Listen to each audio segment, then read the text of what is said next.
کہنے لگا جمعے والے دن نا فرض کی نماز پڑھتے اور جلدی جلدی نکل جایا کرتے تھے۔ بھئی فرض نماز ہی جماعت کے ساتھ پڑھنا ضروری ہے، باقی اگر کوئی اپنے گھر میں جا کر کے پڑھتا ہے تو اس پر کوئی آدمی شکوہ نہیں کر سکتا، نہ کرنا چاہیے۔ تو کہتے ہیں کہ لوگ مجھے سمجھاتے کہ حضرت بشر حافی بڑے نیک آدمی ہیں، پر میری سمجھ میں بات نہیں آتی تھی۔ ایک دن میں نے فیصلہ کیا کہ میں دیکھوں گا کہ حضرت جمعے والے دن جاتے کہاں ہیں۔ میں نے جمعے کی نماز حضرت کے ساتھ پڑھی، اور جب فرض پڑھ کے حضرت بشر حافی باہر نکلے تو میں بھی پیچھے ہو لیا۔ فرماتے ہیں حضرت ایک نان بائی کی دکان پہ گئے اور نان خریدے تو میں نے ایک بدگمانی کی، میں نے کہا اوہو پیر صاحب کو بھوک نے ستایا تھا، اس لیے سنن ادا کیے اور نہ نوافل پڑھے اور یہاں آ گئے کھانا کھانے۔ پھر وہاں سے وہ نکلے اور انہوں نے جا کر کے کچھ کباب خریدے تو میں نے کہا کہ ان کی عمر دیکھو اور ذائقہ دیکھو۔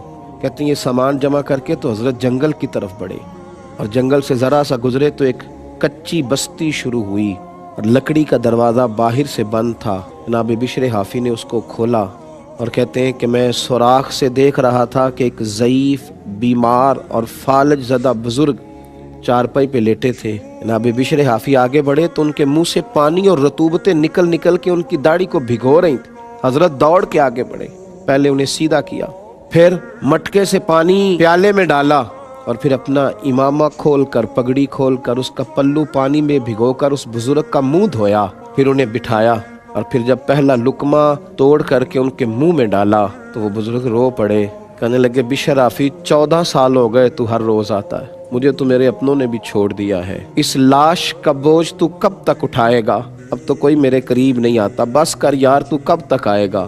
میں پتہ نہیں کب تک زندہ رہوں گا۔ تو جناب بشر حافی نے ان کی آنکھوں سے آنسو پونچھے، پھر دوسرا لقمہ ڈالا اور کہنے لگے آج کے بعد نہ کہیے گا، بلکہ آپ مجھے معاف کر دیں، مجھے ذرا دیر ہو گئی آج آنے میں، آج جمعہ تھا، ابھی تو میں نے سنتیں اور نفل بھی پڑھنے ہیں۔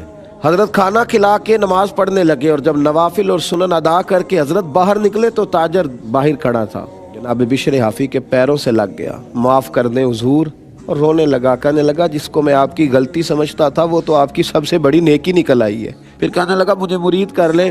فرمانے لگے ایک شرط پہ کروں گا، یہاں کسی کی کوئی کرامت نکل آئے تو وہ کمپنی کی مشہوری کا ذریعہ بن جاتی ہے، ایک شرط پہ کروں گا۔ کہا وہ کیا؟